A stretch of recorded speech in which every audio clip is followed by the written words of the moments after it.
Bismillahirrahmanirrahim. Alhamdulillahirrabbilalamin. Wassalatu wassalamu ala israfil anbiya'i mursalin wa ala alihi washabihi ajma'in amma ba'du. Eh,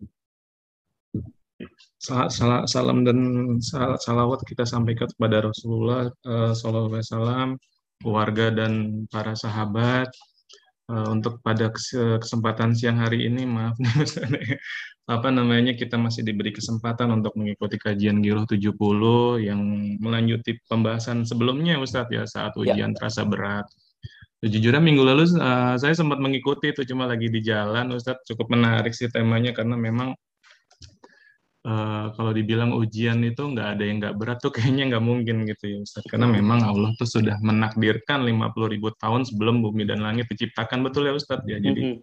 Jadi udah ada kadarnya gitu nih, manusia ini akan ditimpakan musibah sesuai kadar imannya gitu ya Ustadz ya. Dan Rasulullah pun kalau nggak salah pernah Rasulullah bersabda bahwa apa yang akan menimpamu nggak akan pernah meleset gitu. Apa yang tidak akan menimpamu tidak akan mengena gitu. Cuma ketika ini memang sudah ditakdirkan gitu kan, ada situasi yang memang dari hamba ini yang ditimpakan musibah. Oh ya, juga ada juga yang kalau saya pernah dengar, Allah itu kalau mencintai satu kaum atau hambanya, justru dia uji, dia timpakan musibah untuk menaikkan derajat, menggugurkan dosa.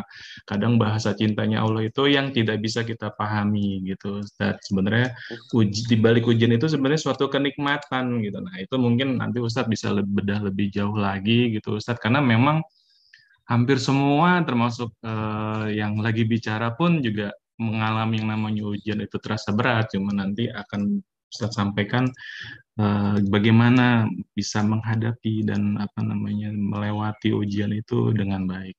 Tafadol Ustadz, tafadol Mas Quran, waktu dan tempat saya silakan. baik. Terima kasih Bang Endo dan seluruh rekan-rekan Bapak Ibu di pengajian Giroh 70. Bismillahirrahmanirrahim. Assalamualaikum warahmatullahi wabarakatuh. Subhanallahi wa bihamdihi, subhanallahil azim, adada khalqihi, wa ridha nafsihi, wa zinata arshihi, wa midada kalimatihi. Ashhadu an la ilaha illallah wahdahu la syarika la wa asyhadu anna Muhammadan abduhu wa rasuluh. Allahumma shalli ala sayyidina Muhammadin wa ala alihi wa sahbihi ajma'in. Bapak Ibu sekalian yang dirahmati Allah Subhanahu wa taala, alhamdulillah pada kesempatan siang hari ini, biasanya kita sore ngajinya, sekarang agak lebih siang. Dan memang kalau siang itu tantangannya agak beda, Kang Endo ya.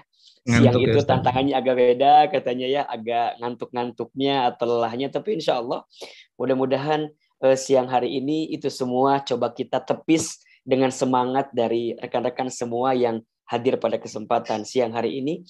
Maka di awal pertemuan kami mengajak kita semua agar bersyukur kepada Allah Subhanahu wa taala, karena siang ini Allah masih melembutkan hati kita, Allah masih meringankan langkah kita, dan Allah masih memberikan kesempatan kepada kita semua untuk sama-sama belajar, meniti hari, menata waktu yang ada, agar menjadi pribadi yang lebih baik dari hari ke hari. Mudah-mudahan kajian kita siang hari ini jadi wasilah Allah hapuskan dosa-dosa kita. Jadi wasilah Allah angkat derajat kehidupan kita. Jadi wasilah Allah muliakan kehidupan kita. Dan siapapun mohon maaf jika ada di antara kita siang ini sedang punya masalah, sedang punya persoalan, sedang punya kesulitan. Semoga Allah berikan jalan keluar terbaik dari setiap kesulitan yang sedang kita hadapi. Dan tentunya kita doakan jika ada di antara rekan-rekan Giroh 70 yang sedang sakit, semoga Allah berikan kesembuhan dari penyakitnya. Ala hadihin niyah wa ala kulli niyatin salihah. Al-Fatihah. A'udzubillahi minasyaitonirrajim. Bismillahirrahmanirrahim. Alhamdulillahirabbil alamin. Arrahmanirrahim maliki yaumiddin. Iyyaka na'budu wa iyyaka nasta'in. Ihdinas siratal mustaqim, siratal ladzina an'amta 'alaihim ghairil maghdubi 'alaihim waladdallin. Amin. Amin amin ya rabbal alamin. Baik.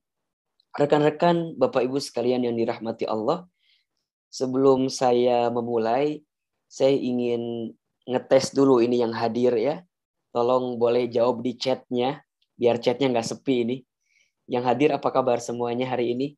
Senang, bahagia, kemudian dari mana saja ini hadirnya? Boleh silakan tulis di chat sambil Ahilman ingin absen sekaligus juga mendoakan yang hadir siang hari ini. Nah, gimana kabarnya? Kemudian dari mana kalau boleh tahu, apakah semua dari Jakarta ini atau ada yang di luar Jakarta? Punten, mohon maaf. Alhamdulillah nih ada Abu Mahira, alhamdulillah baik ya Ustaz, Masya Allah. Ada Ibu Eli, alhamdulillah dari Cejerah Bandung, Masya Allah. Ada yang di Bandung oge tuh. Kemudian ada Pak Aji Suratno, assalamualaikum, kenalkan dari Aceh, Masya Allah. Dari Jakarta, dari Bintaro, dari Cempaka Putih, Masya Allah. Oh, dari Bandung, Masya Allah. Alhamdulillah, Alhamdulillah. Senang ya. Siang hari ini ternyata yang hadir bukan hanya dari Jakarta, tetapi juga dari luar Jakarta juga ada gitu ya. Dan tentunya teman-teman panitia pengajian Giroh 70, terima kasih sudah jadi wasilah untuk mengumpulkan silaturahim kita pada kesempatan siang hari ini. Baik, ayah bunda bapak ibu sekalian yang dirahmati Allah, siang ini kita akan melanjutkan pembahasan kita tentang topik yang kemarin sudah kita bahas ya, bab pertamanya tentang agar kuat ketika ujian terasa berat. Ya, agar kuat ketika ujian terasa berat.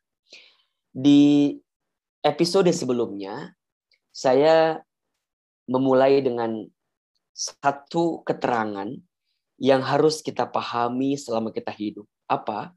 Bahwa kehidupan dunia ini adalah tempat ujian. Jadi selama kita hidup di dunia, maka selama itulah kita akan diuji. Ya. Selama kita berada di dunia, maka selama itulah kita akan dihadirkan yang namanya ujian. Dan kita harus tahu bahwa yang namanya kehidupan dunia itu bukan akhir kehidupan dari etapa kehidupan yang sedang kita jalani. Mohon izin, sebentar.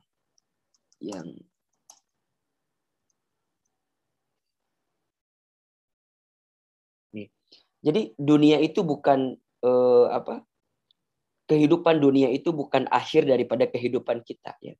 Setelah kehidupan dunia ini ada kehidupan yang akan kita tempuh gitu. Nah, tetapi karena sekarang kita hidup di dunia, maka kita harus memahami tentang bagaimana kehidupan dunia yang sedang kita jalani. Kalau boleh sedikit saya gambarkan, ini saya punya gambaran tentang etapa kehidupan yang akan kita jalani gitu ya. Ya, perhatikan. Jadi ternyata setidaknya manusia itu akan melalui beberapa tahapan dalam kehidupannya. Kalau saya jumlahkan ini 1, 2, 3, 4, 5, 6, 7, 8, 9, 10, 11, 12, 13, 14, 15, 16 gitu ya, atau 15. Jadi kalau kita melihat petanya di sini, perhatikan. Manusia hidup pertama di alam ruh namanya. Setelah alam ruh kemudian manusia hidup di alam rahim. Dia di rahim ibundanya masing-masing. Kemudian manusia akan hidup di fase yang disebut dengan alam dunia, yakni fase yang saat ini sedang kita jalani. Ternyata setelah kehidupan alam dunia, manusia akan ketemu dengan alam kubur, ya, alam barzah. Kita akan dimasukkan ke dalam kubur. Setelah itu manusia akan dipertemukan dengan hari kiamat, hari di mana semuanya akan dihancurkan. Yang masih hidup kemudian dimatikan, yang sudah mati dihidupkan kembali, kemudian dihancurkan kembali. Itu hari kiamat. Sampai kemudian ketemu dengan hari kebangkitan, Yaumul Ba'ats. Sampai kemudian ketemu dengan hari dikumpulkan di padang mahsyar. Kemudian nanti hari kebangkitan lagi. Setelah dibangkitkan di hari kiamat, mereka dikumpulkan di padang mahsyar, kemudian mereka akan dibangkitkan kembali. Sampai kemudian mereka akan mendapatkan syafaat ketika itu. Setelah diberikan syafaat, manusia akan dihisab dari apa yang mereka lakukan. Setelah itu mereka akan diserahkan catatan amal. Ada yang mendapatkan catatan amalnya dengan tangan kanannya. Ada yang mendapatkan dengan tangan kirinya. Tentu sesuai dengan apa yang dia lakukan selama hidup di dunianya. Kemudian nanti akan ketemu dengan Yaumul Mizan, hari ditimbang ketika itu. Kemudian kita akan masuk ke sebuah telaga. Sampai kemudian kita akan melewati sebuah jembatan namanya Syirat. Yang kemudian disitulah nanti kita akan ditentukan di manakah tempat kita selanjutnya, surga kah atau neraka kah. Nah, hari ini kita berada di fase yang ketiga alam dunia. Ya. Apa yang kita jalani di alam dunia itu akan kemudian menentukan seperti apa kehidupan kita di alam-alam selanjutnya. Nah, di antara yang harus kita pahami Bapak Ibu sekalian, ketika memahami kehidupan dunia, maka kehidupan dunia ini adalah tempatnya ujian, ya. Tempatnya ujian. Maka kalau kita sebutkan setidaknya ciri kehidupan dunia itu ada 4 ya. Saya tulis di chat nih, ciri kehidupan dunia itu ada 4. 1, dunia itu tempatnya ujian. 2, dunia itu waktunya singkat, cepat. Usia manusia di dunia ini, ya apalagi kita umatnya Nabi Muhammad SAW berkisar antara situna wa sab'una, antara 60 sampai 70 tahun. Singkat, cepat. Ayah bunda ngerasa nggak kalau dari hari ke hari sekarang itu ngerasa cepat banget berlalunya? Ya kan? Rasanya baru kemarin kita ketemu di sini. Baru kemarin kita virtual Zoom di sini. Masya Allah. Sekarang ngerasa begitu cepat sekali waktu kita kemarin ketemu, sekarang bisa ketemu lagi. Ya. Maka di dalam Al-Quran berkali-kali Allah mengingatkan kita tentang waktu ya. Bahkan ada satu surat tentang waktu itu. Wal as gitu ya. Innal insana lafi khusr illa alladzina amanu wa amilus solihati wa tawassaw bil haqq wa tawassaw bis sabr. Ya.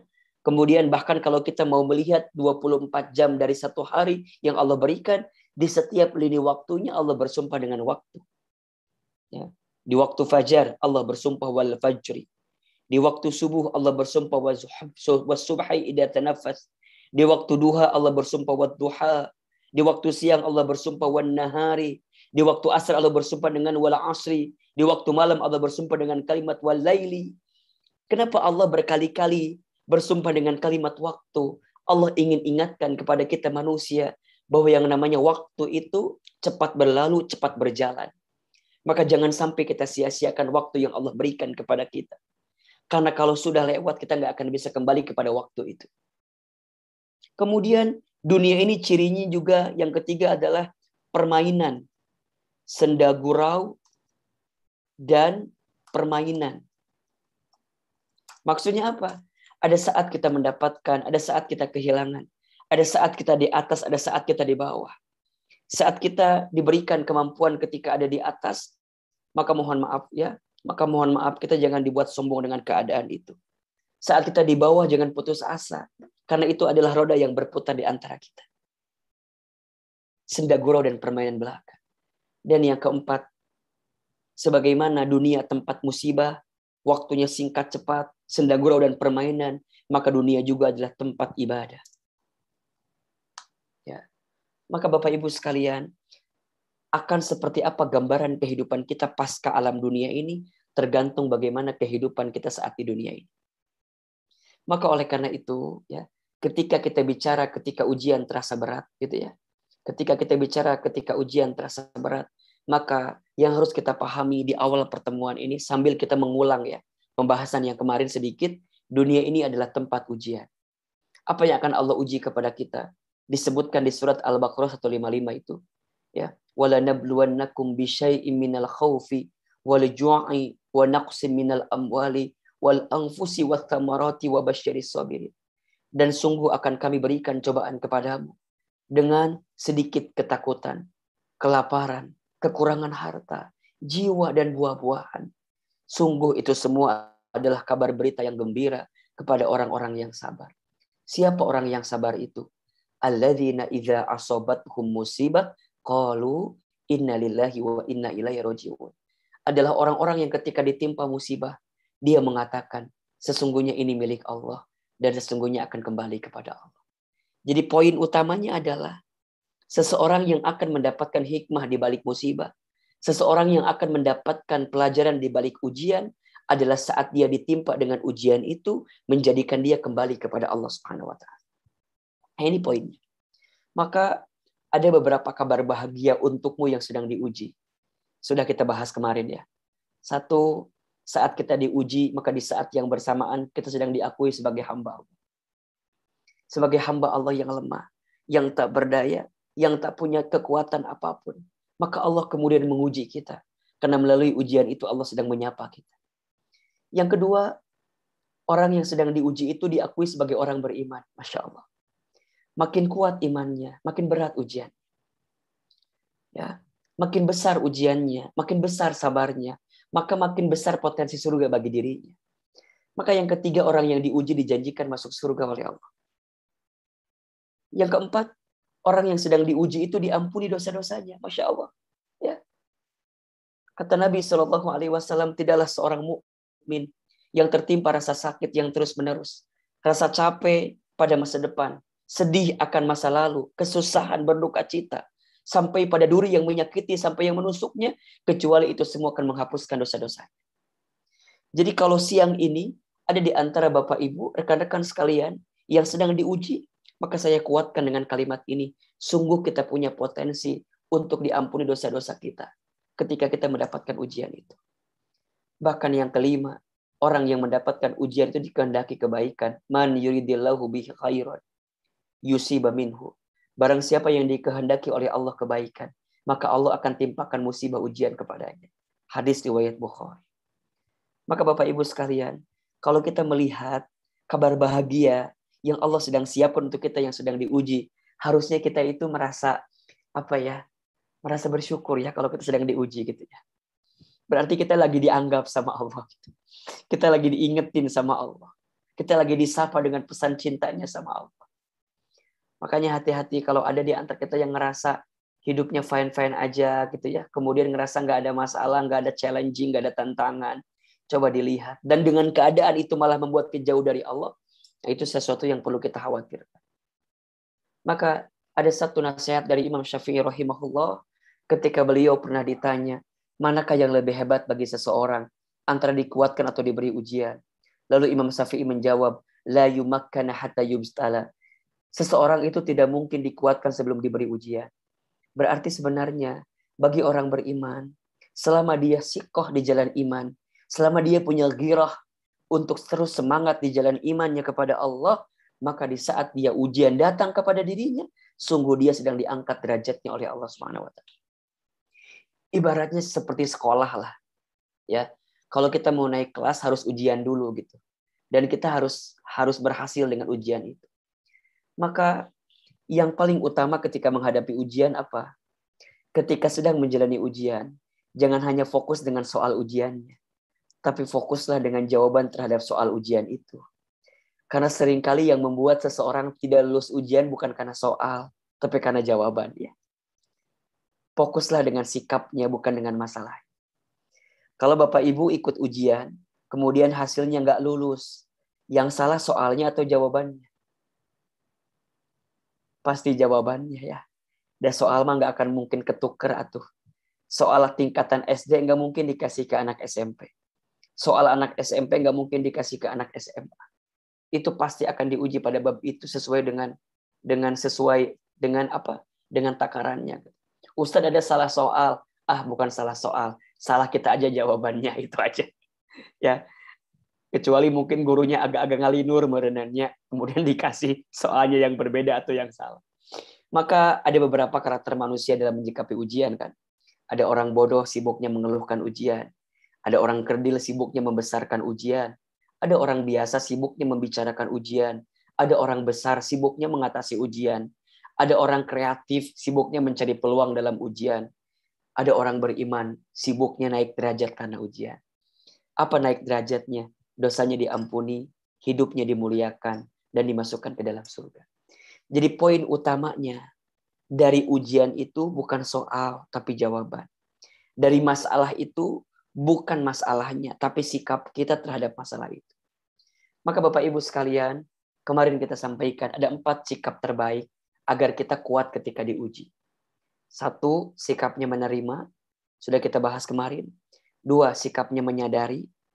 3, sikapnya merayu atau mendekat. 4, sikapnya meminta. Berarti siang ini kita akan coba fokus di poin 2, 3, dan 4 gitu ya. Ya, karena poin pertamanya adalah menerima ujian itu. Ya. Kenapa pentingnya kita menerima? Ya, menerima semua ujian dari Allah dengan prasangka baik kepadanya. Bagaimana caranya? Yakin bahwa apa yang dihadirkan Allah itu yang terbaik. Ingat ya, Sesuatu yang kita anggap buruk boleh jadi baik di mata Allah. Sesuatu yang kita anggap baik boleh jadi buruk di mata Allah.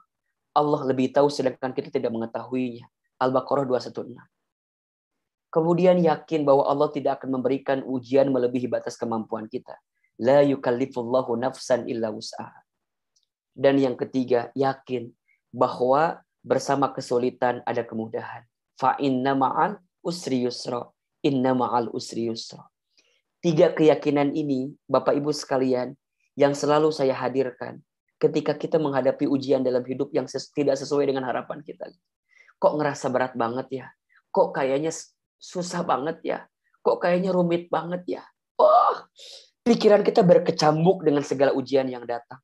Tapi kalau sikap kita menerima, ada prasangka baik di situ, maka kita akan tenang menghadapinya. Maka perhatikan hadis berikut ini ya, tentang pentingnya menerima. Dari Anas bin Malik radhiyallahu anhu, Rasulullah SAW bersabda, Inna idzamal jazai ma'a idzamil bala'i. Wa inna allaha idza ahabba qauman ibtalahum. Faman radiya falahur ridha. Wa man sakhita falahus sukhtu. Sesungguhnya besarnya pahala itu tergantung beratnya ujian. Dan sesungguhnya Allah apabila mencintai suatu kaum, Allah akan menguji mereka. Allah berikan musibah kepada mereka. Apa sikap kita? Barang siapa yang ridho dengan segala ketentuan Allah, maka ada keridhaan Allah di situ. Dan barang siapa yang murka, yang marah, yang tidak suka dengan ujian dari Allah, maka sesungguhnya ada ujian, ada kemurkaan Allah di situ. Maka Bapak Ibu, teman-teman sekalian, sikap pertama ketika kita diuji agar kita makin tenang, makin kuat adalah terima ujian itu. Terima ujian itu, ya. Maka belajarlah menerima, jangan menghina keadaan. Karena malam pun tidak pernah menghina takdirnya menjadi gelap. Belajarlah untuk selalu menerima atas semua yang Allah hadirkan untukmu. Yakinlah Allah selalu lebih tahu apa yang terbaik untukmu. Percayalah, jika kamu bisa menerimanya, maka Allah akan hadirkan kebahagiaan untukmu. Catat kalimat ini. Foto, share di Instagramnya masing-masing. Jangan lupa tag Ahilman Fauzi. Belajar menerima. Karena sikap menerima itu adalah sikap terbaik yang bisa kita hadirkan ketika kita sedang diuji. Maka sikap yang kedua, setelah kita menerima, kita menyadari. Menyadari apa, Ustaz? Ketika ujian menimpamu, maka belajarlah untuk sadar tentang siapa dan bagaimana keadaan diri di hadapan Allah. Ya, apa yang perlu kita sadari? 1, sadar diri bahwa kita hamba yang lemah. Teman-teman sekalian, Bapak Ibu sekalian, Allah itu ketika mendatangkan ujian kepada kita, Allah tuh ingin sekali membuat kita makin sadar dengan kehidupan kita. Sadar kalau kita hamba yang lemah. Kalau kita fakir, kalau kita tidak bisa apa-apa. La haula wa la quwata illa billah. Tidak ada daya upaya, tidak ada kemampuan kecuali semuanya milik Allah. Pandemi yang kurang lebih 2 tahun kita jalani mengajarkan kepada kita bahwa kita ini nggak bisa apa-apa gitu loh. Ya nggak? Apa yang mau kita sombongkan dalam hidup kita? Harta kita ternyata di tengah pandemi semuanya bisa apa namanya? Bisa tak berdaya gitu. Hanya dengan virus yang ukurannya sekian nanometer itu yang sangat-sangat kecil bisa memporak-pogandakan kehidupan kita. Maka apa yang mau kita sombongkan? Toh pada hakikatnya kita ini hanya hamba Allah yang sangat lemah. Maka punten mohon maaf ya. Kalau dengan ujian yang datang kepada kita tidak membuat kita semakin sadar sebagai hamba Allah yang lemah, maka butuh cara apa lagi? Kemampuan kita ini ada batasnya, ya. Dan kita yakin bahwa semua yang datang kepada kita hakikatnya atas izin, kudrah iradahnya Allah Subhanahu wa taala. Maka sadar dirilah, ya. Allah tidak menyukai orang yang sombong. Allah tidak menyukai orang yang membanggakan diri. Tapi Allah mencintai orang yang merendahkan hatinya. Merendahkan dirinya di hadapan Allah. Tentang bagaimana keadaan. Maka Bapak Ibu sekalian, jangan besar kepala. Takut tidak cukup helm katanya. Jangan besar kepala. Jangan merasa sombong dengan apa yang kita miliki saat ini. Allah mendatangkan ujian. Karena Allah inginkan kita sadar dengan ujian yang menimpa kita. Yang kedua, sadar diri tentang dosa. Ingat ya. Apa rumusnya? Wa ma asabakum min musibatin fabima kasabat aydikum wa ya'fu an katsir. Surat Asy-Syura ayat 30.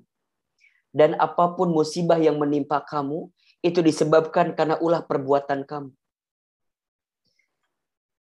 Jadi sebenarnya kalau kita ditimpa dengan sesuatu yang menyulitkan kita, yang jadi musibah bagi kita, yang berat bagi kita, itu sebenarnya dilatar belakangi boleh jadi ada kesalahan kita di masa lalu. Ada sesuatu yang pernah kita lakukan, kemudian mengundang musibah itu datang kepada kita. Maka Bapak Ibu sekalian, sadar diri tentang dosa kita. Coba saya mau tanya, yang ada di sini. Yang ada di sini, ada nggak yang merasa tidak punya dosa? Kalau ada yang mengacungkan tangan, itu dosanya katanya. Saya catat di sini ya, punten mohon maaf ya. Ada 4 dosa orang yang punya dosa. 4 dosa orang yang punya dosa. Artinya, udah mah dia berdosa, nah ada dosa lagi yang dia lakukan dalam dosanya. Apa itu? 1, nih, dosanya orang yang punya dosa adalah merasa tidak punya dosa. Jadi, dosanya orang yang punya dosa yang pertama adalah merasa tidak punya dosa. Makanya hati-hati saat kita merasa tidak punya dosa.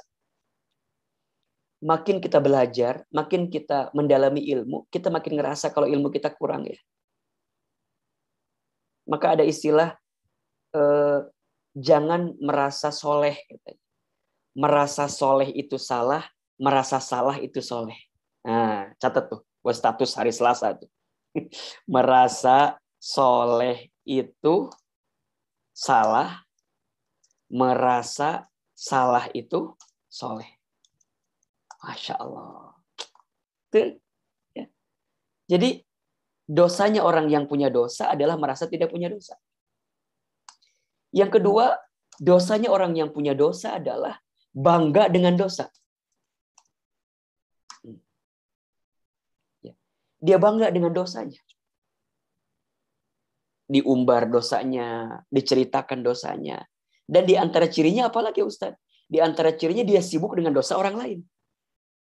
Dia sibuk dengan aib orang lain tanpa kemudian dia melihat bagaimana aib dirinya sendiri. Makanya hati-hati ya dengan bangga dengan dosa itu. Yang ketiga, dosanya orang yang punya dosa adalah tidak mau segera bertobat dari dosa. Udah tahu salah, udah tahu dia berbuat dosa, tapi kemudian dia tidak segera mau bertobat untuk kembali kepada Allah. Maka bunda, ayah yang dirahmati Allah, Bapak Ibu, kalau kita pernah berbuat dosa, kemudian kita diberikan kesempatan untuk bertobat, sungguh kita sedang diberikan nikmat oleh Allah dengan kesempatan taubat itu. Fursatut taubah. Jadi di antara nikmat yang Allah berikan kepada orang yang pernah tenggelam dalam dosa, yaitu Allah berikan kesempatan dia bertobat. Fursatut taubah. Maka kata guru saya, Allah itu lebih mencintai orang yang banyak dosa, kemudian dia bertobat, daripada orang yang soleh, sedangkan dia merasa tidak punya salah dalam hidupnya. Satu sini ya. Allah lebih mencintai orang yang banyak dosa, kemudian dia bertobat, dia segera bertobat, daripada orang yang soleh yang merasa tidak punya salah dalam hidupnya.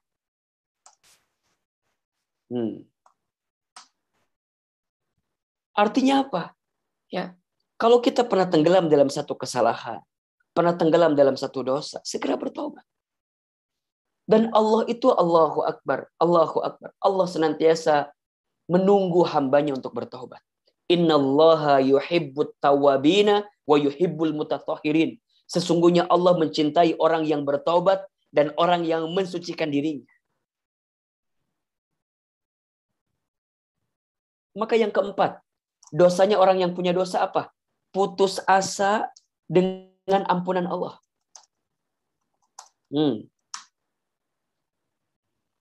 Coba, 4 dosa orang yang punya dosa. 1, merasa tidak punya dosa.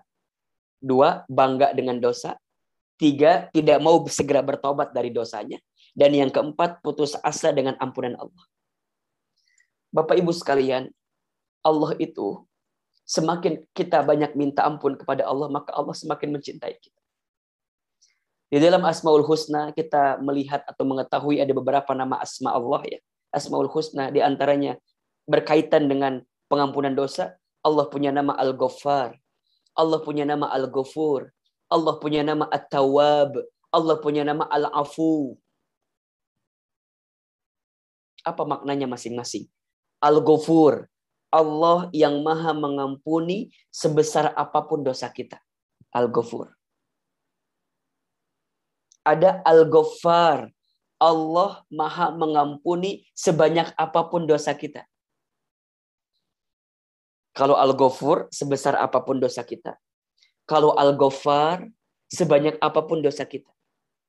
At-Tawwab, Allah yang maha memberi taubat dan penerima taubat. Al-Afu, Allah yang maha pemaaf, yang tidak akan mengungkit kembali kesalahan kita saat kita benar-benar bertaubat dan minta maaf, minta ampun kepada Allah Subhanahu wa taala. Maka jangan pernah putus asa dari rahmat Allah ya. Putus asa dengan ampunan Allah itu merupakan dosanya orang yang punya dosa. Sama halnya dosanya orang yang soleh merasa dia soleh. Disebutkan di surat Az-Zumar ayat 53. Qul ya ibadiyalladzina asrafu ala anfusihim la taqnatu min rahmatillah. Innallaha yaghfirudz dzunuba jami'an. Duhai hamba-hambaku yang pernah melampaui batas dalam berbuat dosa. Apa kata Allah? La taqnatu min rahmatillah. Jangan pernah putus asa dengan rahmat Allah. Innallaha yaghfirudz dzunuba jami'an. Sesungguhnya Allah akan mengampuni dosamu seluruhnya. Kita di sini punten mohon maaf ya. Boleh jadi ada yang pernah tenggelam dalam dosa. Ada yang pernah tenggelam dalam masalah, dalam sebuah kesalahan. Maka saya berpesan siang hari ini. Ayo, jangan putus asa. Jangan putus asa. Teman-teman Giroh 70. Kalau siang ini kita masih dilembutkan hatinya oleh Allah untuk bisa mendapatkan nasihat. Dan kita masih mau menerima nasihat. Maka tolong catat baik-baik ya. Maka Bapak Ibu rekan-rekan masih diinginkan menjadi orang baik oleh Allah Subhanahu wa taala. Jadi kalau siang ini di tengah kesibukan kita, di tengah kelelahan kita, di jam waktu siang kita dan Bapak Ibu menyempatkan waktunya di sini, berkumpul di sini, bertemu di sini, ngaji di sini dan kita mau menerima nasihat itu, maka sungguh kita sedang diinginkan oleh Allah mendapatkan kebaikan. Man yuridillahu bihi khairan yufaqihu fiddin. Barang siapa yang diinginkan oleh Allah kebaikan pada dirinya, yufaqihu fiddin, maka Allah akan berikan kepada dirinya pemahaman terhadap ilmu agamanya. Masya Allah. Maka sikap yang kedua ketika kita diuji apa? Menyadari. 1, sadar kalau kita lemah. 2, sadar kalau kita banyak berbuat dosa, banyak berbuat salah. Wa ma asabaka min hasanatin faminallah. Wa ma asabaka min sayyi'atin famin nafsik. Dan apa-apa yang baik itu datang dari Allah. Dan apa-apa yang buruk yang menimpamu boleh jadi disebabkan karena ulah perbuatan kamu. Maka belajarlah melihat apa yang kita rasakan saat ini boleh jadi karena ada buah kesalahan kita. Karena buah maksiat kita, buah dosa-dosa kita. Maka sampai yang ketiga, ya, apa yang ingin Allah inginkan ketika kita diberikan ujian, kita sadar diri bahwa kita sangat membutuhkan pertolongan Allah. Hasbunallah wa ni'mal wakil, ni'mal maula wa ni'man nasir. Hasbunallah wa ni'mal wakil, ni'mal maula wa ni'man nasir. Sadar kalau kita butuh pertolongan Allah. Bapak Ibu tahu ya kisahnya. Ketika Nabi Adam alaihi salam diusir dari surga, kemudian dipisahkan dengan Hawa ketika itu, apa yang Nabi Adam lakukan? Nabi Adam tidak menyalahkan keadaan. Nabi Adam tidak menyalahkan Hawa. Nabi Adam tidak menyalahkan apapun yang terjadi pada dirinya, tapi yang beliau salahkan siapa? Dirinya sendiri. Sampai diabadikan dalam Quran kan dengan sebuah doa. Rabbana zolamna anfusana wa illam taghfir lana wa tarhamna lanakunanna minal khasirin. Rabbana zolamna, kata Nabi Adam.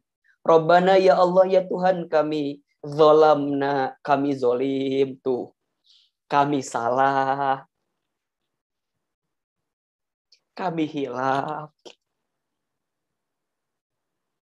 Ketika Nabi Yunus masuk ke dalam perutnya ikan paus ketika itu. Itu ujian, iya. Apa yang Nabi Yunus lakukan? Nabi Yunus tidak menyalahkan keadaan. Nabi Yunus kemudian hanya melafadzkan satu doa yang kemudian doa itu diabadikan juga dalam Al-Quran. Dan doanya tentang kesadaran diri kita kan. La ilaha illa anta subhanaka inni kuntu minadz zalimin. Saat di lockdown di perutnya ikan paus gitu ya, dengan keadaan yang serba terbatas, apa yang Nabi Yunus lakukan? Berdoa, la ilaha illa anta, tiada Tuhan selain engkau ya Rabb, subhanaka, maha suci engkau, ini sesungguhnya aku kuntu minadz zalimin, aku berada dalam keadaan yang zalim. Maka Bapak Ibu sekalian yang dirahmati Allah, sikap kedua namanya menyadari, sadar. Ayo, kalau ujian menimpa kita, coba kita sadari. Satu, sadar kalau kita hamba Allah yang lemah. Kalau kita sadar bahwa dosa-dosa kita banyak. Dan yang ketiga, sadar kalau kita sangat membutuhkan pertolongan Allah. Sampai pada titiknya, ya, coba perhatikan quotes yang ada di layar ini.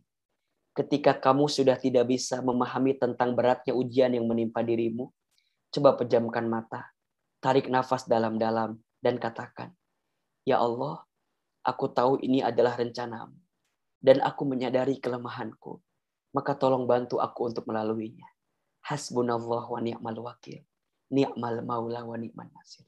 Ya Allah, kalau kita sudah bisa menghadirkan ini, maka kita akan senantiasa tenang dan merasa kuat dengan apa yang Allah hadirkan kepada kita.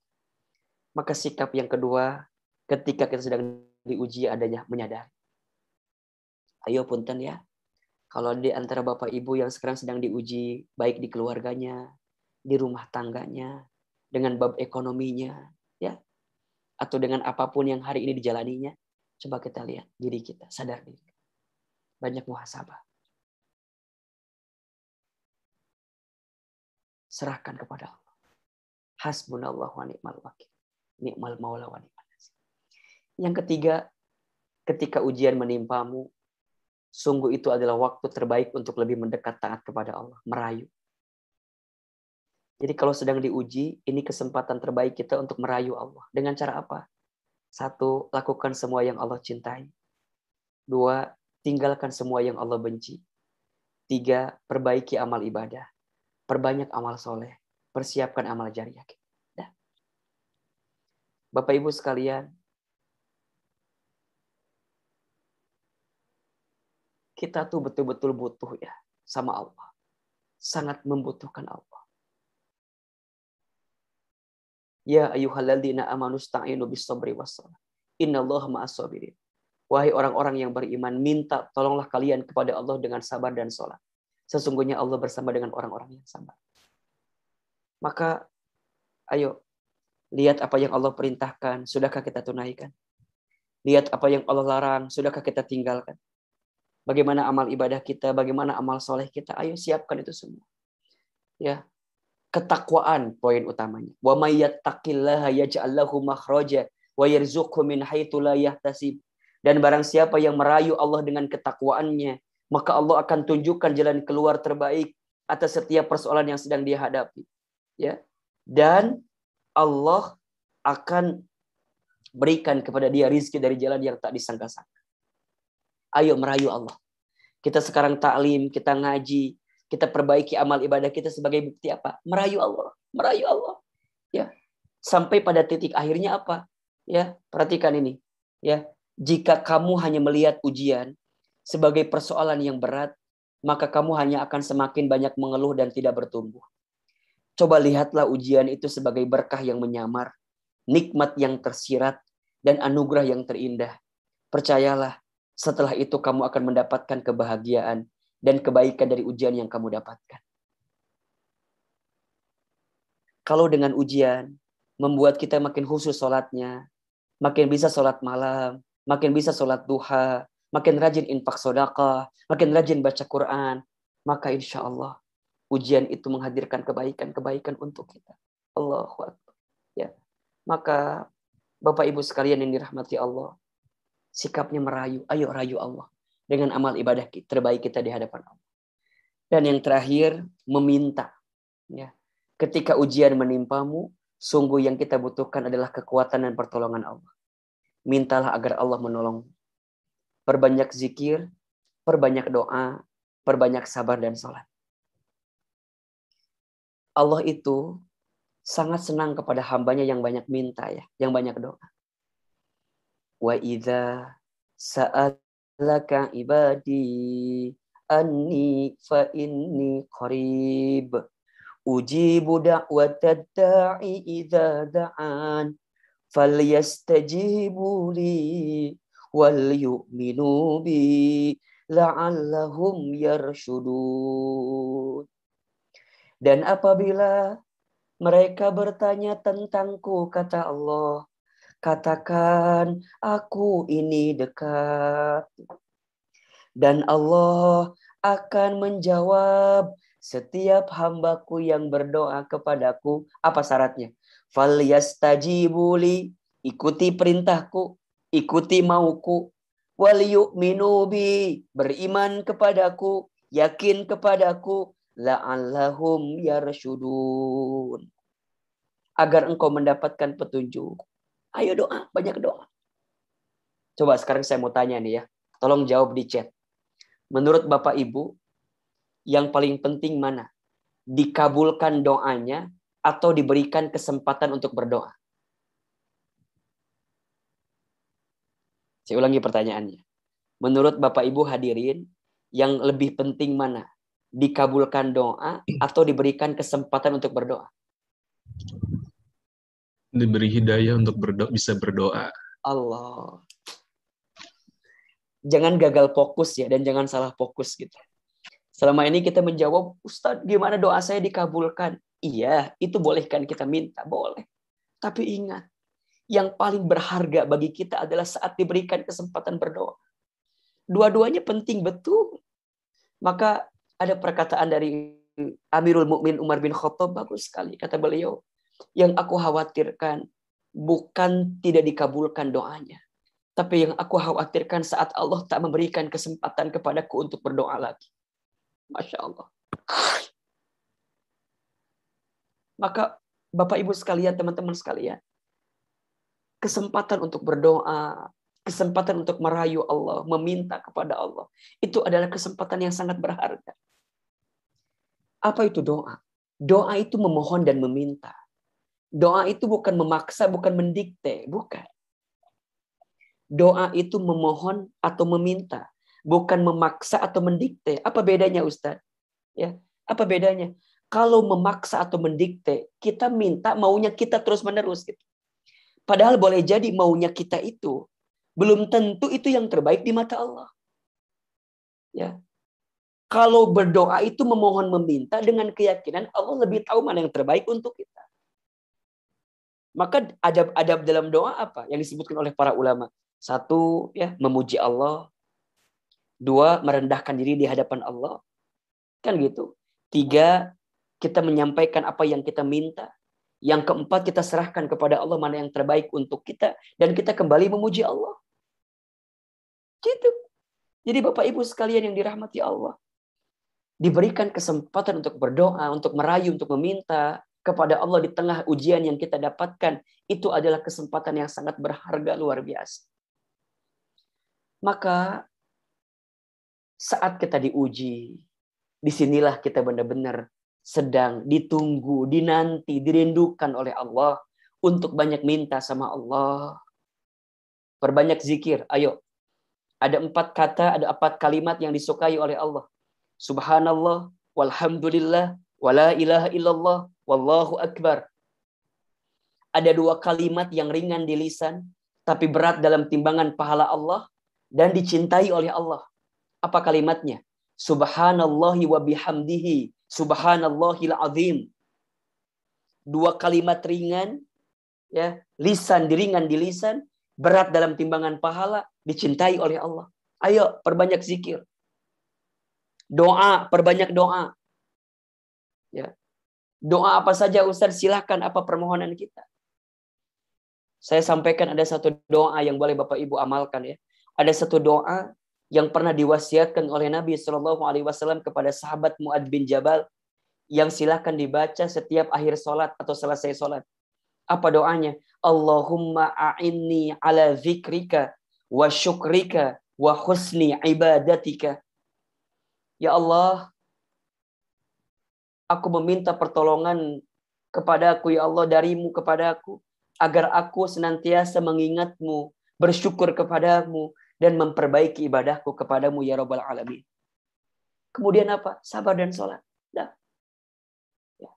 Insya Allah, kalau sudah tidak ada telinga manusia yang bisa mendengarkan curhatan kita, maka sudah saatnya angkat kedua telapak tangan kita berbisik kepada Allah.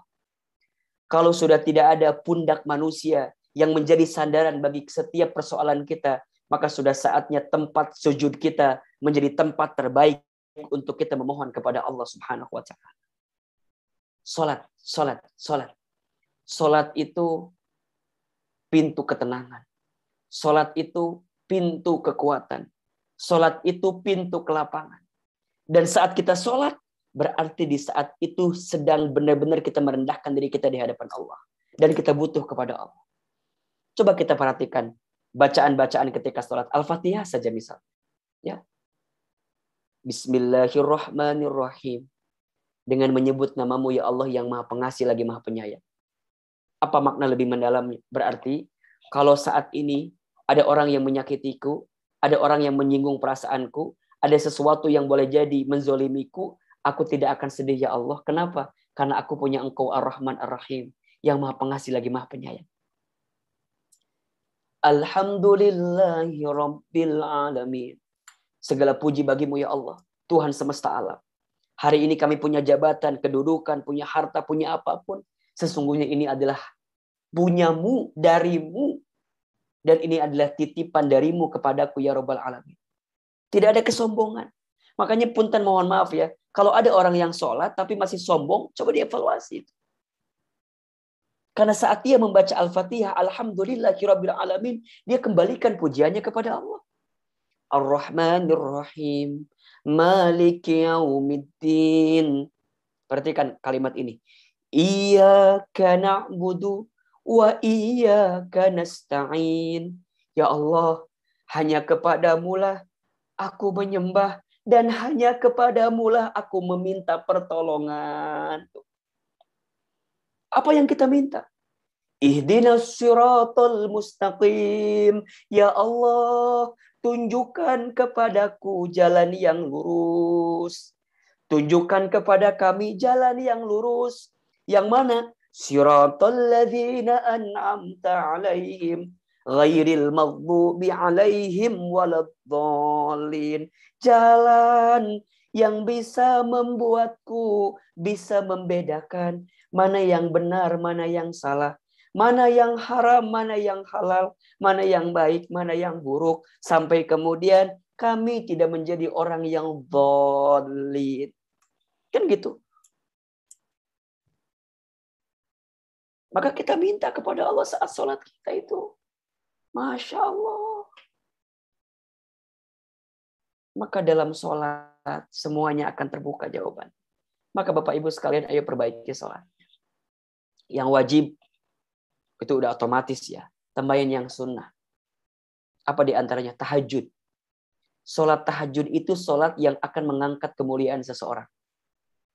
Makin hebat tahajudnya, makin Allah muliakan hidupnya. Surat Al-Isra ayat 79. Wa minal laili fatahajjat bihi nafilatan laka asa ayyab'asaka rabbuka maqaman mahmuda. Dan di waktu sebagian malammu itu, bangunlah, dirikan salat tahajud.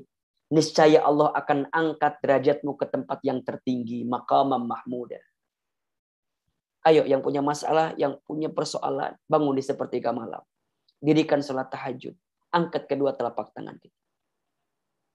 Yang sedang sempit, minta kepada Allah untuk dilapangkan.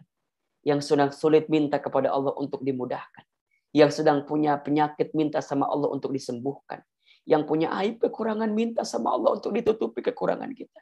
Yang punya hajat, minta sama Allah agar disegerakan hajat kita. Perbanyak sabar dan salat. Maka Bapak Ibu sekalian, ujian berat memang menaruhmu di bawah. Tapi saat itu sebenarnya kamu punya kesempatan untuk banyak bersujud. Percayalah, hidup ini tentang proses.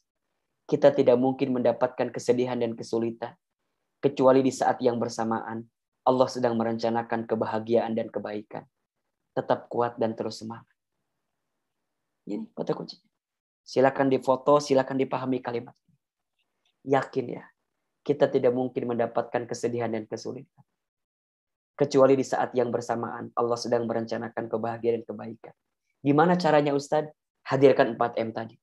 Menerima, menyadari, merayu, meminta. Maka insya Allah kita akan bisa mendapatkan buah hikmah di balik musibah, buah pelajaran di balik ujian.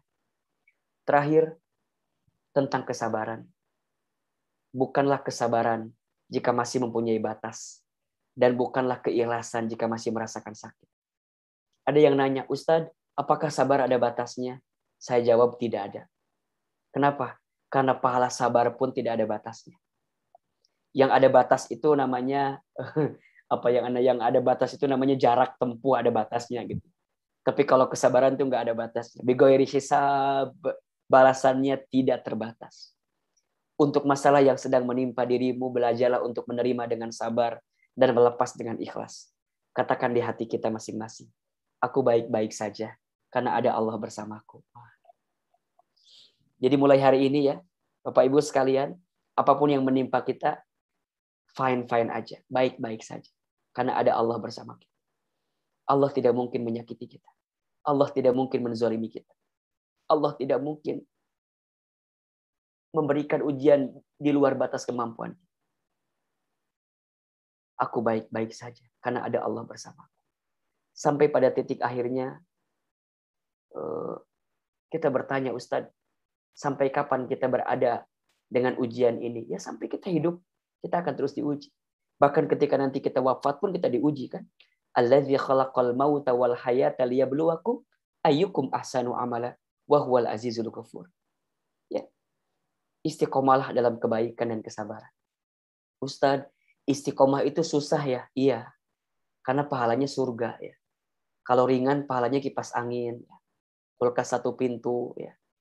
Payung cantik, piring cantik. Ustadz, istiqomah itu susah ya? Iya. Yang ringan istirahat namanya. Jadi kita harus terus berjuang dengan apa yang kita dapatkan saat ini. Maka ini kunci hidup menutup pembahasan kita siang ini. Semua akan mati, berhenti dan pergi. Senanglah sekedarnya, sedihlah sewajarnya. Sungguh tidak ada kesenangan dan kesedihan yang abadi di dunia ini. Pada akhirnya, semua akan kembali menuju Allah yang hakiki. Kuncinya apa? Syukur ketika diberi nikmat, sabar ketika diberi musibah.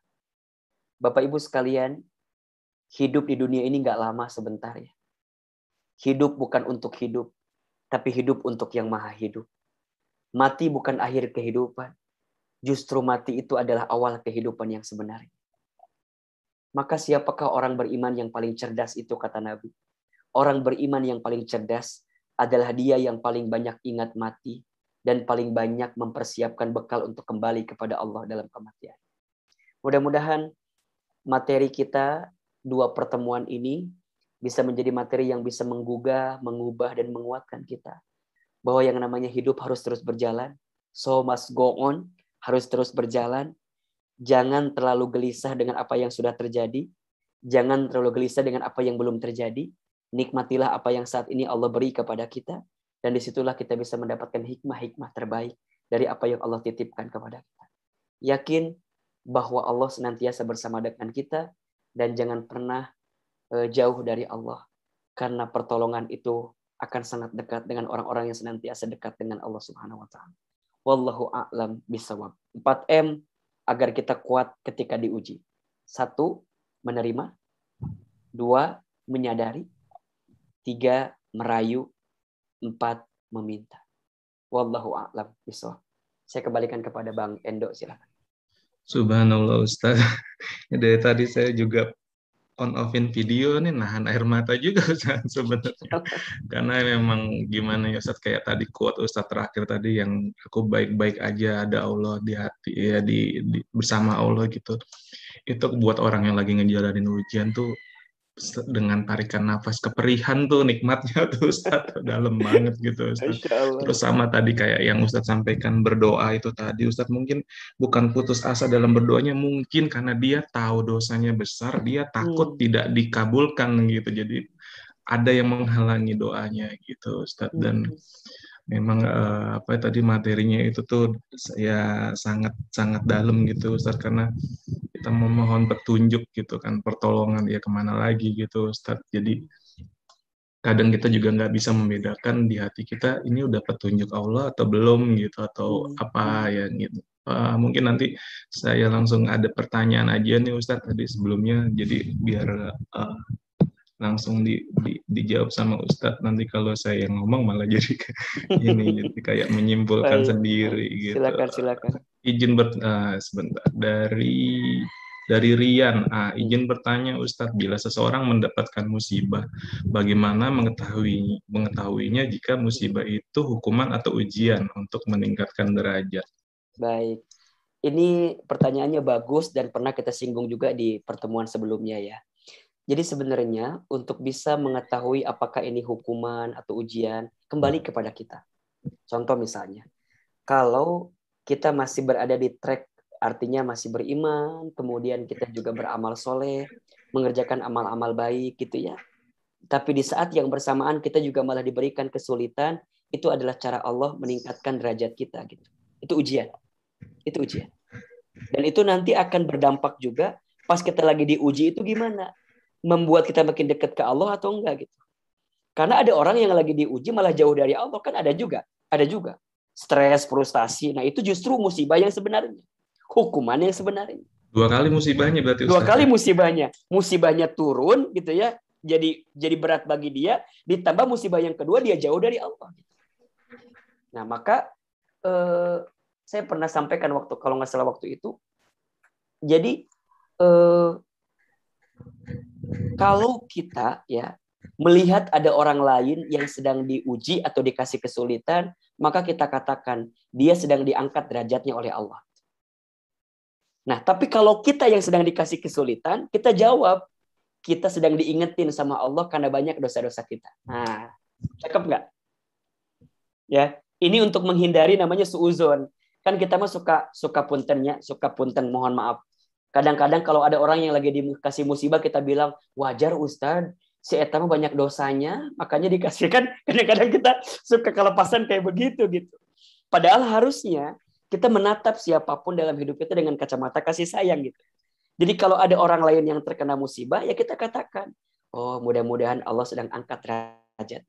Nah tapi kalau kita yang sedang terkena kesulitan, ya kita katakan, aduh ya Allah mungkin banyak dosa saya ya Allah. Makanya tadi saya senang dengan kalimat Bang Endo tuh.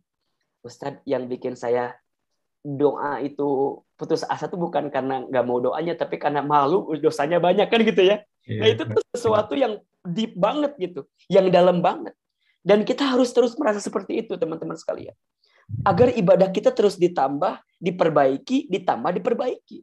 Agar kita benar-benar merasa bahwa kita memang banyak kekurangannya gitu loh. Maka cara membedakannya, mana ujian sebagai cara Allah meningkatkan derajat, mana yang Allah menghukum kita, lihat bagaimana diri kita. Ya, Kalau kita sering berbuat salah, berbuat maksiat, dan kita tahu bahwa itu ada dosa dalam diri kita, maka boleh jadi itu adalah cara Allah menyentil kita, mengingatkan kita dengan dosa kita. Dan segera bertobat. Tadi Bang Endo betul jawabannya. Di antara faktor mengapa doa belum dikabulkan, karena apa coba? Karena masih banyak sesuatu yang kita lakukan dan itu dosa dan maksiat kan.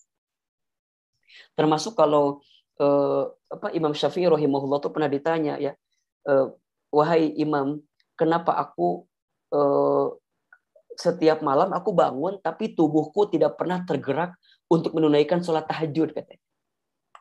Apa jawaban Imam Syafi'i? Coba dicek dosa apa yang kamu lakukan di siang hari. Masya Allah.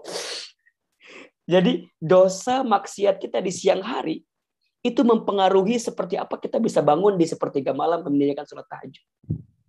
Makanya kalau teman-teman sekarang ini ngerasa bahwa kok ibadah saya kendor gini, kenapa ya? Kok ini kenapa ya? Nah, coba dicek. Boleh jadi ada yang kemudian pernah kita lakukan dan kita belum sempat istighfarkan. Belum sempat kita minta ampun. Termasuk kalau saya seringkali ngingetin ke teman-teman gitu ya, Ustaz, kok saya kerja tapi karirnya mandek gitu. Kok saya bisnis tapi kok bangkrut dan segala macam gitu ya. Saya ikutan tes ini tapi kok gagal dan segala macam gitu. Nah, saya bilang ya selain faktor X apa yang teman-teman jalani, tapi boleh jadi ada dosa yang pernah kamu lakukan. Maka saya bilang banyak istighfar. Banyak istighfar. Astagfirullah, astagfirullah, astagfirullah. Dan saat kita mengucapkan kalimat istighfar itu, kita sedang minta dua hal kepada Allah katanya. Yang pertama, kalimat istighfar itu kita sedang minta ampun terhadap dosa dari apa yang kita lakukan itu. Dan yang kedua, kita meminta kepada Allah agar Allah tidak memberikan hukuman kepada saya atas dosa itu, dan Allah menjaga saya agar tidak berbuat dosa lagi di waktu yang akan datang. Rasulullah itu punten mohon maaf tidak pernah kurang dari 70 sampai 100 kali beristighfar setiap hari. Itu Rasul ya. Seorang nabi, seorang rasul, surganya pasti, hisabnya aman, amalnya sempurna, dosanya tidak ada. Dimaksum dosanya. Tapi masih istighfar setiap hari minimal 70 sampai 100. Nah, kita siapa? Nabi bukan kita mah. Rasul bukan. Surga belum jelas. Hisab masih menegangkan. Amal dikit, dosa banyak. Terus nggak mau istighfar atau kudu kumaha coba kira-kira. Ayo, bismillah ya. Hukuman atau ujian, dilihat bagaimana cara kita menyikapi setiap apa yang Allah datangkan. Kalau dengan ujian menjadikan kita bisa makin dekat dengan Allah, maka itu ujian terbaik, nikmat yang Allah berikan. Tapi kalau dengan kesulitan malah kita jauh dari Allah, maka itu adalah musibah yang sebenarnya. Nauzubillahi min dzalik. Wallahu a'lam bishawab. Iya, jazakallahu khair Ustadz. Nah ini ada pertanyaan dari senior saya, ini agak kelewat tadi. Pak Ustadz, seperti barusan disitir pada Al-Baqarah 155 bahwa manusia diberikan rasa takut, rasa kekurangan harta, rasa lapar, dan lain-lain. Sementara ada manusia yang memang dilahirkan serba kekurangan harta, menderita lapar hingga akhir hayatnya, sementara ada orang yang dilahirkan serba berkelebihan, tidak pernah kekurangan harta dan lain-lain. Mohon pencerahan apabila hal ini merupakan bagian dari takdir seperti yang disampaikan pada pembukaan yang telah ditulis 50.000 tahun sebelum diciptakannya bumi dan langit sebenarnya di Lauhul Mahfuz, padahal surah lain kita disemangati untuk mencari rizki yang tersebar di muka bumi agar kita bersedekah lebih banyak, menunaikan ibadah haji misalnya, menjadi orang kaya dan lain-lain. Bila mana ada hadis Rasulullah yang menjelaskan lebih detail tafsir Al-Baqarah 155 tersebut agar kita bisa selamat dunia dan akhirat. Agak panjang ya. Jadi sebenarnya Masya Allah. Bagus sekali pertanyaannya. Begini ya. Takdir itu kan ada dua ya. Ada takdir mubrom, ada takdir mu'allaq ya. Takdir mubrom itu adalah takdir yang tidak bisa kita rubah. Apa contohnya? Kita tidak bisa memilih lahir dari siapa. Kita nggak bisa milih orang tua kita siapa. Kita nggak bisa milih lahirnya kapan. Ya. Kita nggak bisa milih tanggal cantik untuk lahir kita. Ya. Kematian, kita nggak bisa milih di mana kita akan diwafatkan. Tapi kita hanya bisa milih seperti apa kesiapan kita untuk menjemput kematian kita itu. Ya, kematian, kehidupan, orang tua kita, ya bentuk wajah kita dan apapun itu, ya sesuatu yang pasti yang tidak bisa kita rubah. Tapi ada takdir mu'allaq namanya, takdir yang bisa berubah karena ikhtiar ya, atau usaha yang kita lakukan, termasuk doa ya. Doa itu bagian dari ikhtiar itu ya. Doa itu bagian dari ikhtiar. Maka Allah tuh inginkan kita bahagia dalam hidup. Kan? Ya. Allah yuridu apa? Allah bikumul yusra wala yuridu bikumul usra. Allah tuh ingin kita mudah, Allah tuh ingin kita bahagia, Allah tuh ingin kita menjalani hidup dengan baik. Allah tuh inginkan itu, tapi kadang-kadang kitanya yang seringkali memilih untuk jalan yang tidak baik itu. Maka ini ada quote yang mungkin bisa dicatat ya. Hidup ini mudah yang sulit pikiran kita. Hidup ini lapang yang sempit hati kita. Hidup ini murah yang mahal gengsi kita, katanya. Jadi sebenarnya ketika kita, dan ingat ya, ujian itu bukan hanya yang sedih-sedih aja ya. Ujian itu bukan yang sedih-sedih aja. Ujian itu adalah semua yang Allah berikan kepada kita. Bagaimana sikap kita, itu ujian.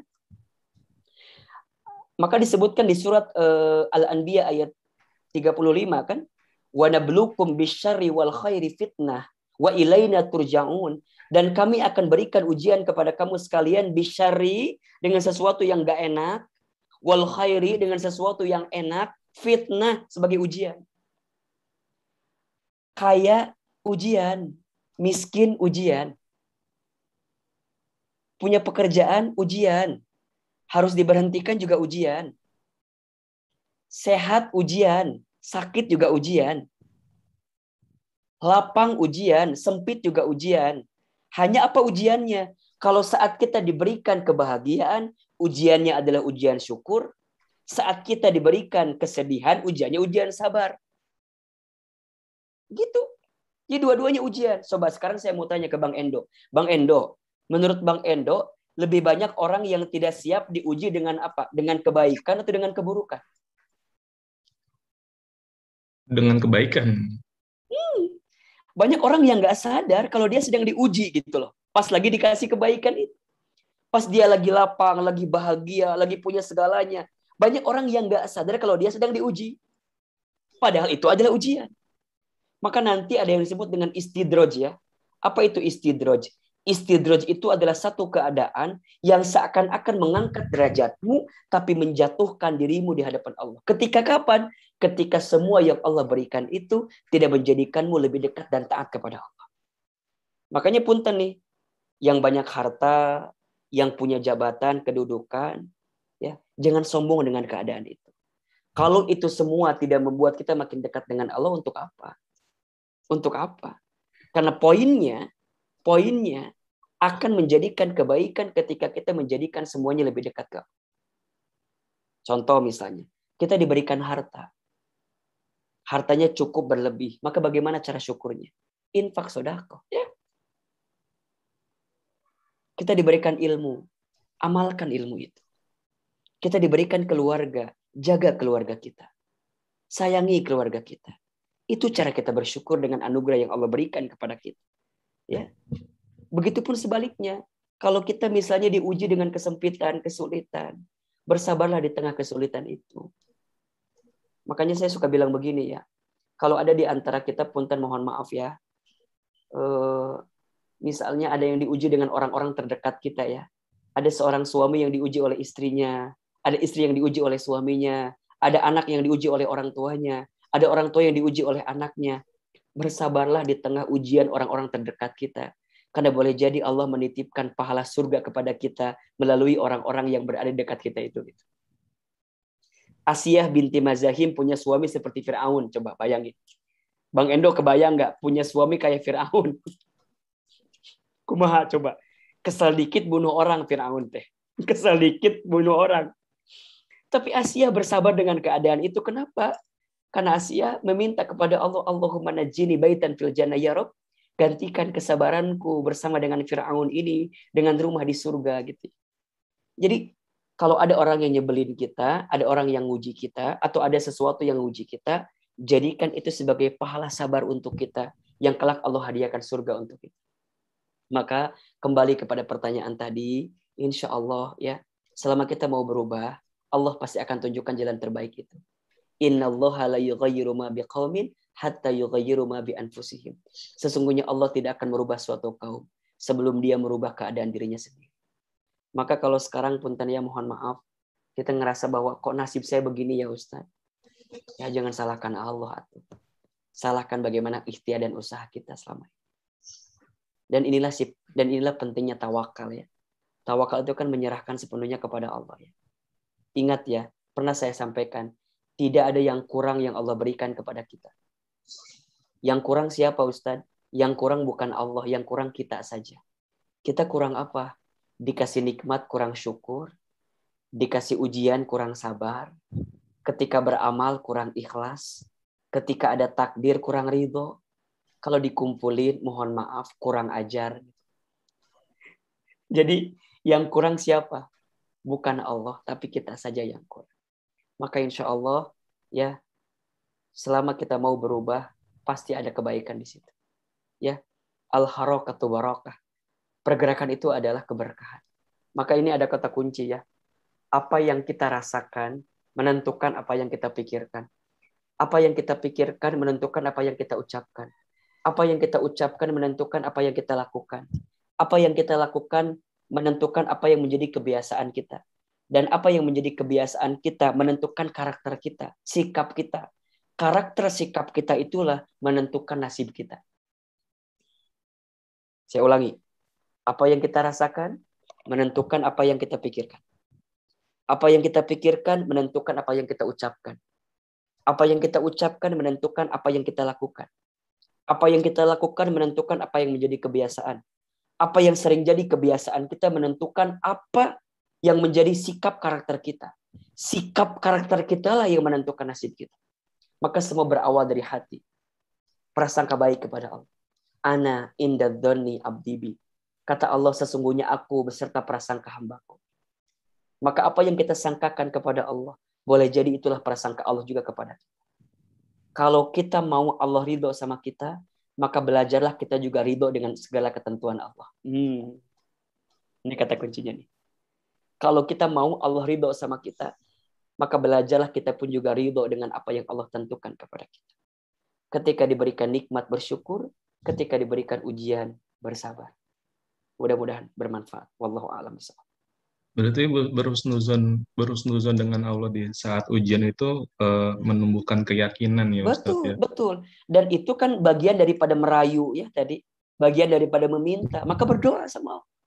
Kan satu kali ada seorang yang ada seorang perempuan kalau tidak salah. Perempuan ini kemudian mengadukan tentang keadaan dirinya yang ingin punya anak gitu kan.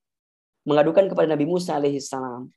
Kemudian dia minta kepada Nabi Musa, wahai Nabi Musa, tolong sampaikan permohonanku kalau aku ingin punya anak kan. Maka Nabi Musa kemudian datanglah kepada Tuhannya, kepada Allah, kemudian Nabi Musa menyampaikan di situ. Ya, tapi Nabi Musa kemudian menangis ketika itu. Kenapa menangis?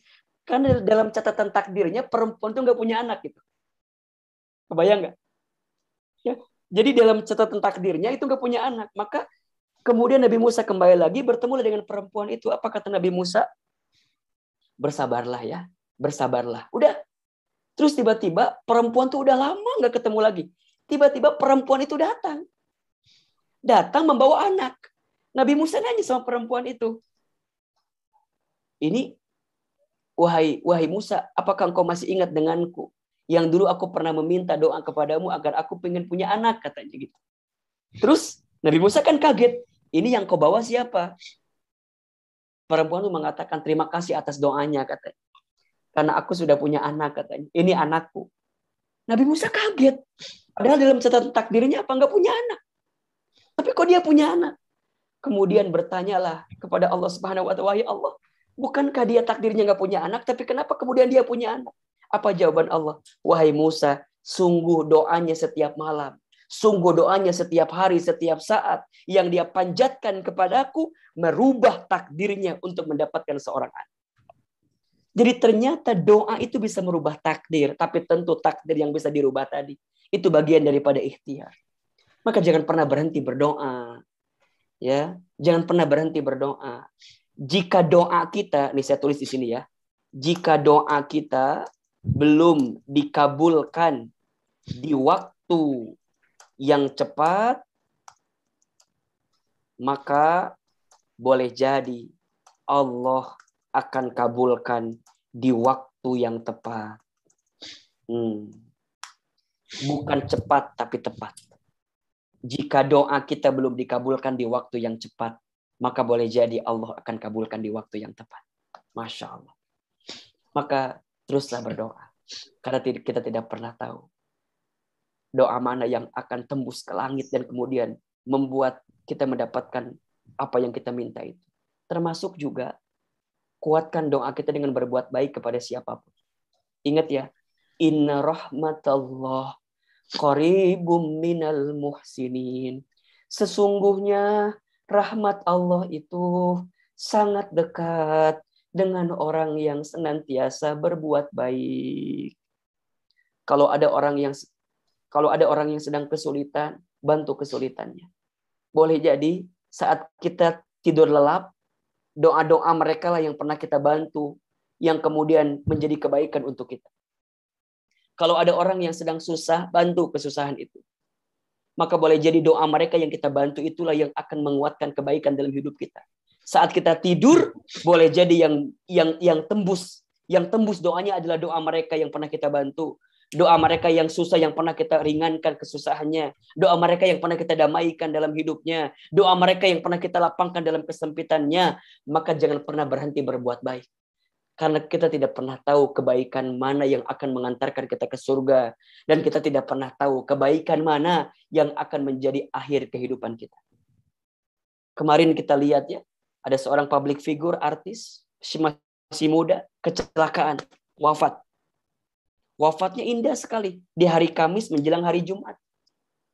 Kalau kita bicara tanda-tanda husnul khotimah, kira-kira begitu. Di antara tanda-tandanya saja.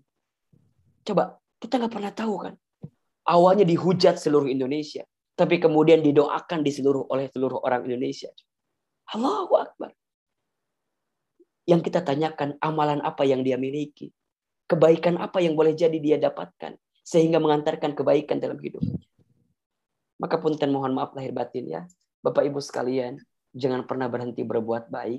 Jangan pernah berhenti berusaha menjadi orang baik. Karena kita nggak pernah tahu kebaikan mana yang akan mengantarkan kebaikan juga untuk kita.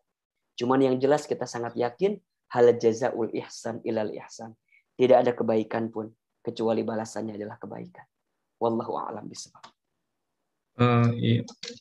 Bisa kalau khair Ustadz. Ini punten kalau boleh tahu Ustadz masih ada waktu berapa lagi? Ini ada beberapa pertanyaan. Kalau misalkan sedikit mungkin agak saya pilihin aja Ustadz. Ya, saya harus masuk Zoom selanjutnya ini, tapi silakan satu lagi boleh. Satu lagi, iya. Ini agak menarik sih ini Ustadz. Izin bertanya Pak Ustadz dari Teguh, bagaimana cara mengetahui akhir dari ujian dan apa hasil, ini agak cocok dengan temanya, dan apa hasil dari istiqoroh yang telah kita lakukan karena telah istiqoroh lama tidak ada kunjung jawaban. Nah, mungkin kalau saya nyambung dikit tuh petunjuk istiqoroh yang Allah berikan tuh lewat apa aja ya Ustadz ya? Baik, Masya Allah. Sekarang saya tanya, gini pertanyaannya. Mana yang lebih penting? Diselesaikan masalah atau diberi hikmah di balik masalah itu? Ke yang bertanya atau ke saya? Ya, ke siapapun yang ada di chat aja. Kira-kira yang lebih penting itu diselesaikan masalahnya atau diberikan hikmah atau diberikan pelajaran di balik masalah itu? Hikmah Ustadz. Kalau udah selesai orangnya nggak berubah sama aja. Itu poinnya. Jadi titik akhir dari masalah itu apa? Bukan selesainya masalah, bukan. Tapi titik akhirnya adalah membuat kita mendapatkan hikmah, mendapatkan pelajaran. Semakin dewasa diri kita di hadapan di hadapan kehidupan kita yang menjadikan kita makin dekat ke Allah. Maka saya pernah dapat nasihat dari guru saya begini kalimatnya. Hilman, jangan pernah minta dikecilkan masalahmu katanya. Tapi mintalah dikuatkan hati dan tubuhmu untuk menghadapi masalah itu. Wah, cakep ya kalimat ini nih. Jangan minta dikecilkan masalahmu, tapi mintalah dikuatkan hati dan tubuhmu. Kenapa? Kalau masalah kita berat, kalau masalah kita besar, berarti kita di hadapan Allah sedang dibesarkan gitu ya. Berarti Allah yakin sama kita. Allah percaya sama kita. Allah aja percaya sama kita kalau kita bisa menerima ujian itu. Kenapa kita nggak percaya gitu? Jadi titik akhir dari sebuah ujian adalah saat kita bisa mendapatkan hikmah. Nanti ujungnya apa? Hidupnya tenang. Makin ridho, makin ikhlas. Ya Allah, ya Rabb. Jadi makin ridho. Hidup ini makin dijalani dengan penuh ketenangan. Dia tidak silau dengan pujian, tidak galau dengan cacian, katanya gitu. Ya, orang gak menghargai dia, orang nyepelein dia, ya sudah. Belajar ridho dengan segala ketentuan. Maka nanti ada yang namanya berserah. Coba ya, saya kasih kuis nih. Ada tiga kata yang beda tapi sering dianggap sama. Ada terserah nih, ya. Ada terserah, ada menyerah, ada berserah. Pertanyaannya, beda atau sama? Coba, Bang Endo, terserah, menyerah, berserah. Beda atau sama? Beda. Nah, bedanya di mana? Di situ. Iya, kalau terserah itu menggantungkan kepada yang lain gitu, Ustaz, keputusannya. Kalau menyerah di kitanya itu udah nggak sanggup lagi gitu. Oke. Nah, kalau berserah itu kita segala upaya udah kita lakukan, itu kita kembaliin lagi sama yang pemiliknya. Baik, baik. Saya sempurnakan jawabannya ya. Ya, Terserah itu apa? Tidak ada tujuan. Jadi dia hidup tapi ya udahlah, pokoknya gitu aja deh gitu. Ada bahasa let it flow gitu ya. Let it flow tuh kalimatnya kayak benar tapi flow-nya kemana gitu. Arusnya mau dibawa kemana gitu. Udah saya mau Ustaz ngikutin arus aja dah gitu ya. Terserah itu tidak ada tujuan. Nah kalau menyerah tidak ada usaha. Ya, ini Mbak Siska nih, terserah tidak ada usaha, menyerah udah berusaha tapi ini tipis-tipis ya. Jadi kalau terserah tidak ada tujuan, kalau menyerah tidak ada usaha. Nah, yang paling baik apa? Berserah. Berserah itu apa? Punya tujuan, ya. Harapannya dilangitkan, diserah, harapannya dikuatkan, usahanya dimaksimalkan, hasilnya diserahkan kepada Allah gitu. Gitu. Tugas kita apa? Tugas kita ini cuma usaha saja. Nahnu bitakhir wallahu bitakdir. Tugas kita hanyalah berusaha, yang menentukan adalah Allah. Jangan mengambil hak prerogatifnya Allah untuk menentukan sesuatu pada diri kita. Kalau gitu kita akan capek dibuatnya. Tugas kita hanyalah berusaha, hanyalah berikhtiar maksimal, hasilnya kita serahkan kepada Allah. Maka balik kepada pertanyaan tadi, apa ujung dari masalah itu? Hikmah di balik masalah. Ya, bagaimana cara kita mengetahui ini jawaban istikharah saya atau bukan ya Ustadz? Ya lihat saja, kira-kira jawabannya mendekatkan kita dengan sang pemilik hikmah atau tidak? Dengan Allah atau tidak? Makanya punten mohon maaf ya, kalau ada yang punya hutang, kemudian dia malamnya doa, kemudian paginya dapat SMS untuk pinjol, itu bukan jawaban istikharah itu. Jadi, Ustaz ini saya dapat SMS Ustaz. Itu bukan jawaban istikharah gitu. Karena jawaban istikharah itu harusnya mengantarkan kita kepada sang pemilik hikmah yang bisa menjadikan kita pribadi makin dekat dengan Allah Subhanahu wa taala. Maka bismillah ya, teruslah bersabar dengan segala ujian, teruslah bersyukur dengan segala ujian, ridho, ikhlas. Apa bedanya ridho dengan ikhlas? Ini kadang-kadang suka ketuker nih. Ridho itu saat menerima. Ikhlas itu saat memberi atau saat melepas.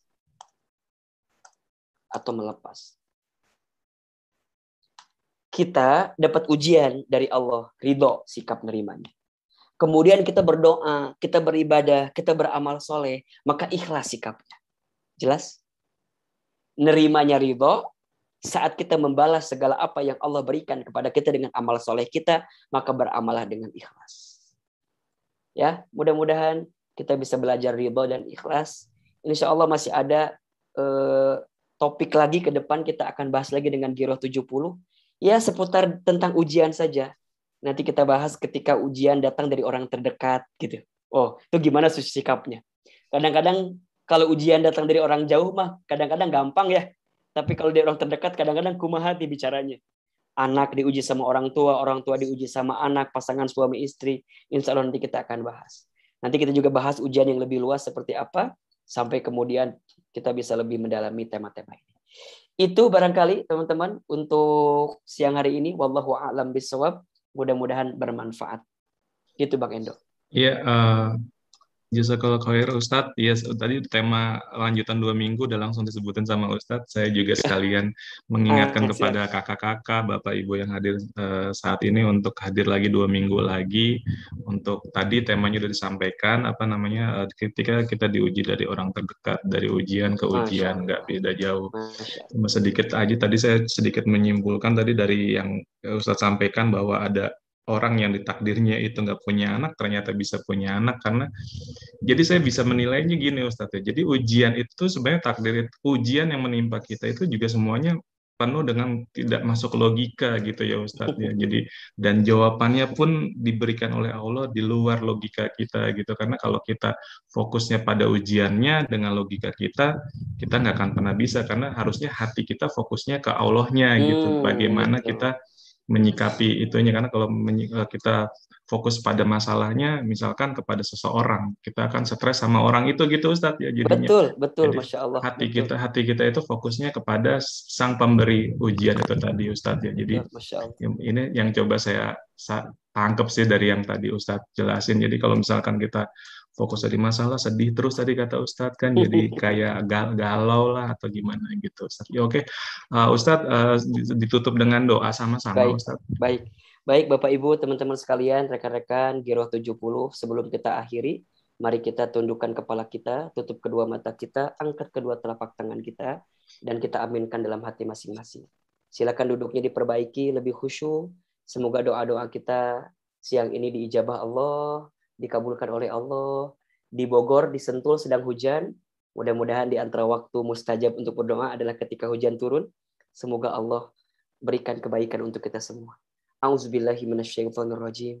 Bismillahirrahmanirrahim. Alhamdulillahirabbil alamin.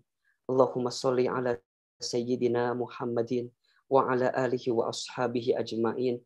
Allahumma ighfir lil muslimina wal muslimat wal mu'minina wal mu'minat al ahya'i minhum wal amwat. Innaka sami'un qaribun mujibud da'wat ya qadiyal hajat. Allahumma la tada' lana dhanban illa ghafartah wala hamman illa farajtah wala maridun illa syafaitah wala dainan illa qadaitah wala aiban illa satartah wala hajatan min hawaijid dunya wal akhirah illa qadaitaha wa yassartaha. Ya Allah ya Rabb, tidak ada yang hadir siang ini kecuali yang punya dosa, Engkau ampuni dosa-dosanya ya Allah. Kami yang sedang gelisah, Engkau tenangkan hatinya ya Allah. Kami yang sedang sulit, Engkau mudahkan hidupnya ya Allah. Kami yang sedang sempit, Engkau lapangkan urusannya ya Allah. Kami yang sedang sakit, Engkau sembuhkan dari penyakitnya ya Allah.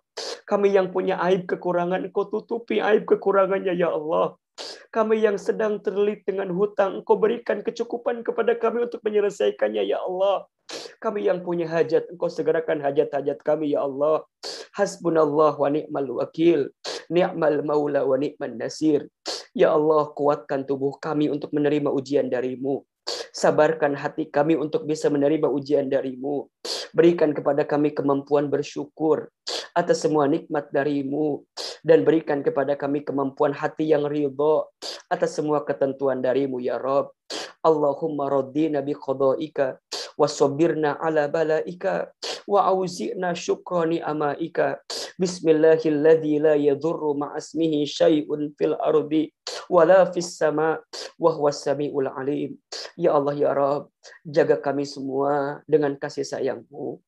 Rahmati kami semua dengan kasih sayang-Mu. Cintai kami semua siang ini dengan kasih sayang-Mu ya Allah. Berikan kepada kami kesempatan bertobat sebelum kami wafat.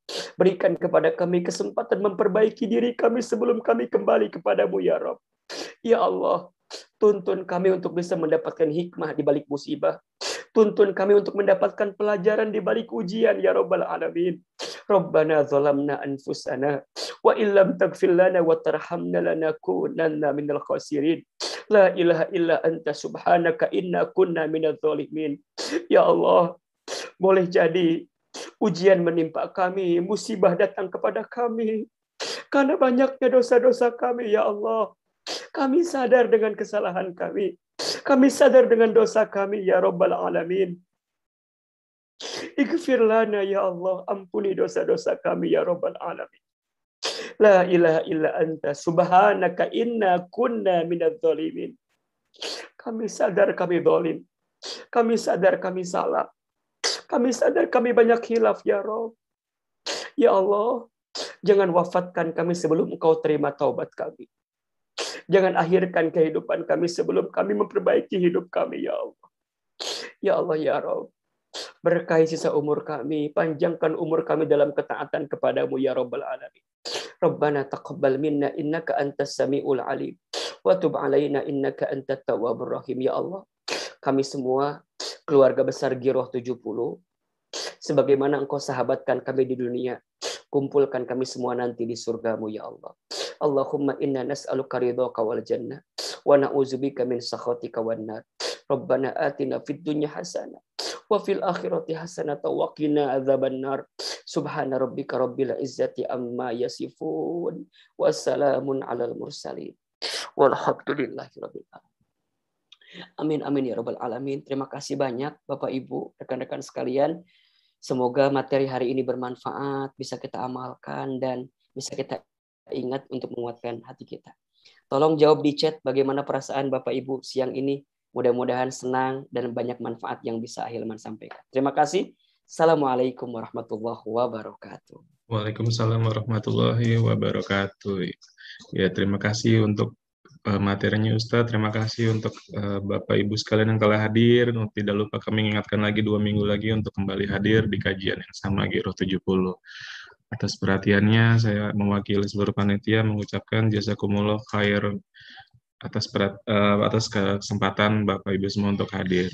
Assalamualaikum warahmatullahi wabarakatuh.